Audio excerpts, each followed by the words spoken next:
કે આપણે ફરિયાદી બનીએ એની કરતાં હવે આરોપી બનવું પડે, બાકી આ વાત નહીં પતે. તમને એમ થાય કે હવે આપણે કદાચ અહીંથી 5000 લોકો ફુલઝરમાં જઈને ફુલઝર સુખી થાય, એમ ફુલઝર સુખી ન થાય.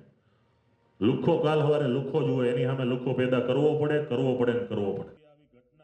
પાટીદાર નેતા અલ્પેશ કથિરિયાએ સુરતમાં યોજાયેલી પાટીદારોની બેઠકમાં હુંકાર કર્યો છે. ફુલઝર ગામે બનેલી જૂથ અથડામણ વિશે બોલી રહેલા અલ્પેશ કથિરિયાએ ઉશ્કેરણીજનક ભાષણ આપ્યું. અલ્પેશે કહ્યું કે આપણે ફરિયાદી બનવા કરતાં આરોપી બનવું પડશે અને લુખાઓ સામે લુખાઓ પેદા કરવા પડશે. આ સાથે જ કથિરિયાએ સિસ્ટમ અને સત્તામાં ભાગીદારી બનાવવા માટે હાંકલ કરી અને કહ્યું કે આપણે બંને મોરચે પાછળ છીએ. અત્યારે અમારા ગામની અંદર આવી અને વંડિયું કૂદીને પોલીસ લઈ જાય છે. કોનો આવ્યો તો મને નામે નથી ખબર, ફુલઝરથી કોઈનો ફોન આવ્યો હતો. હવે તમે સાંભળો કે સમજો કે 70, 80, 100, 150 કે ગમે એટલી ફોર્સ તમારા ગામની અંદર આવી, એમાંથી આપણા કેટલા હશે? 2, 5 નીકળે, નો નીકળે.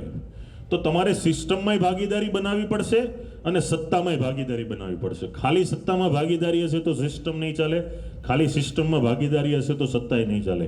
બે મોરચે આપણે આગળ જવાનું છે, કેમ કે બે મોરચે પાછળ છીએ. મને પેલા જયસુખભાઈ લુણાગરીએ કીધું કે 40 વર્ષ અમારા ગામમાં આ લોકો આવ્યા. 40 વર્ષ.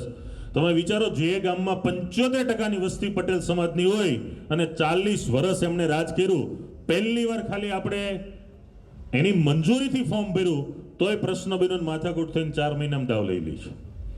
સલડી ગામમાં આ પરિસ્થિતિ હતી.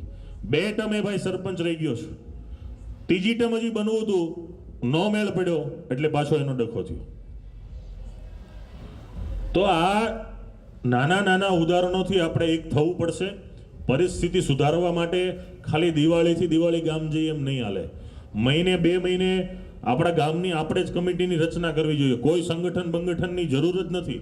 તમારા ગામનું પોતાનું સંગઠન, મારા ગામનું મારું સંગઠન, આ ભાઈના ગામનું એનું સંગઠન, એમાં કોના બીજા સંગઠનની જરૂર હોય? તમારા ગામનું સંગઠન તમારે જ ચલાવવાનું છે. તમે 15-20 જણા આગેવાન ભેગા થાવ, 100 જણાના ફોર્મ ભરો, વારો રાખો, દર મહિને 10 યુવાન જવાનું ગામડે, શનિ રવિ જઈને વી આવવાનું. મેં 12 વખત તો જોઈ શકે ને 10 જણા. એક માણસને એકવાર જવાનું છે. દિવાળીએ ભલે તમે 500 માણસો જાઓ, પણ જ્યાં સુધી ગામડાની પરિસ્થિતિની સાથે આપણે નહીં ઊભા રહીએ, ખેડૂની પાસે જો એક તો ખેતરમાં હવે કંઈ રહ્યું નથી. જે બાપ દાદા વડીલો જે વૈધા છે એના હાથ પગ ચાલતા નથી. અહીંયા આવે તો આ જે આપણું વાતાવરણ જે છે એમને માફક નથી આવતું, એટલે બિચારા ગામમાં રહેવાનું પસંદ કરે છે. ત્યારે આવા આપણા જ પોતાના નિર્બળ વડીલ ને વયોવૃદ્ધ વૈધા છે. આજના મારી જેવડાના કે મારાથી નાના અથવા મારાથી મોટા યુવાનોને કોઈને ગ્રામ્ય ક્ષેત્રમાં રહેવું નથી. સ્વાભાવિક છે કે અમરેલીની નજીકનું ગામ હોય, રાજકોટની નજીકનું ગામ હોય, ભાવનગરની નજીકનું, સિટી નજીકના ગામો છે, એવા 25-50 ગામ કે જ્યાં લોકોને રહેવાનું પસંદ આવે છે. બાકી સમગ્ર ગુજરાતના 18,000 ગામડા છે ને એમાં સૌરાષ્ટ્રના 10,000થી વધારે ગામ છે. સૌરાષ્ટ્રમાં એમાંથી 200-500 ગામને તમે બાદ કરો તો બધા ગામમાં પરિસ્થિતિ છે. અને આ આજે મીટિંગ કરીને કાલ પ્રશ્ન સમાધાન થઈ જાય એવું નથી. આ સાથે અલ્પેશ કથિરિયાએ સ્થાનિક સ્વરાજ્યની ચૂંટણી મુદ્દે પણ ગર્ભિત નિવેદન આપ્યું. અલ્પેશે કહ્યું કે જેમ ચૂંટણી આવશે તેમ હજુ સ્થિતિ બગડશે. આવનારી ચૂંટણી 75 વર્ષની ચૂંટણી કરતાં ઘણી અલગ હશે, પણ ચૂંટણીમાં જે આવે પણ આપણો આવવો જોઈએ. દરેક મોરચે આગળ આવવાનું છે. જે ચૂંટણી વાળી વાત થઈ, આ કોઈ રાજકારણનો વિષય નથી, કોઈ પાર્ટીનો વિષય નથી. જે આવે પક્ષ કોઈ પણ હોય, પણ આપણો આવવો જોઈએ. એક વાતની 100 વાત.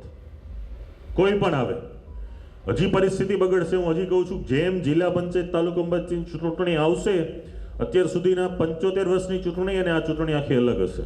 આ વખતે 27% રિઝર્વેશન સાથેની ચૂંટણી પહેલી વાર લડાવવાની છે. આ આખો પ્રશ્ન વહીવટી કારણોસર ઊભા થાય છે. એક નાનો એવા રોડનો પ્રશ્ન હોય, માથાકૂટ થાય. તમારું વાહન થોડું અથડાય તોય તમારે માર ખાવાનો.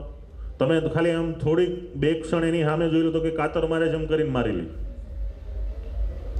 તો જ્યાં સુધી આપણી તાકાત ઊભી નહીં થાય ત્યાં સુધી આ પરિસ્થિતિનો સામનો કરવો પડશે. ખૂબ નગ્ન વાસ્તવિકતા છે. અને જે અભિનભાઈએ વાત કરી એ થોડીક ટૂંકી કરી હતી, હું આખી વાત પૂરી કરી દઉં કે આપણે ફરિયાદી બનીએ એની કરતાં હવે આરોપી બનવું પડે, બાકી આ વાત નહીં પતે. તમને એમ થાય કે હવે આપણે કદાચ અહીંથી 5000 લોકો ફુલજરમાં જઈને ફુલજર સુખી થાય, એમ ફુલજર સુખી ન થાય. લુખ્ખો કાલ સવારે લુખ્ખો જ હોય, એની સામે લુખ્ખો પેદા કરવો પડે ને કરવો પડે.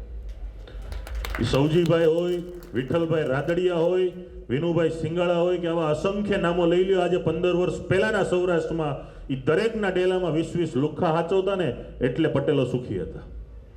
અને આજે કોઈએ ક્રાઇમ કર્યો હોય ગામના કાકાને ઘરે એમ કહે ને કે વોન્ટેડ છે 10 દી રોકાવો, એ કઈની મજાલ નથી કે 10 દી વોન્ટેડને રોકાય કે. એકતા એમ ન થાય, એકતામાં સહકાર આપવો પડે, પૈસા ભાંગવા પડે, અને મદદગારીમાં નામ આવે ને તો ભેગું જેલમાં થાળી ખાવી પડે, તો એકતા થાય. કોકના ઘરે ભગતસિંહ પેદા થાય એવી આશા ન હોવી જોઈએ, આપણા ઘરે જ પેદા થવો જોઈએ. બાજુવાળાની ઘરે તમે એમ કહો કે ભાઈ ફલાણો જાય છે એટલે એની વાહે ઉભા રહ્યો, વાહેમાં આગળ કોઈ વધતું જ નથી, તો બધાએ આગળ આવવું પડશે. બાકી ગમે એટલી અહીંયા મિટિંગ કરે, ગમે એટલા સંગઠનો પેદા થાય, એની પાસે જે તાકાત છે એ તાકાતથી પણ મોટી તાકાત ઊભી કરવી તો પહેલા ડર કાઢી નાખવો પડે. બાકી તમારી પાસે કરોડો હોય તો તમને મુબારક, ફાર્મ હોય તો મુબારક, અને જો ઉદ્યોગપતિ હોય તો મુબારક. ઉદ્યોગપતિની ગાડી અંદર નો એન્ટ્રી મારે, જેથી એનો વટ આવશે ને ગામમાં, ઉદ્યોગપતિની ગાડી નહીં રહી.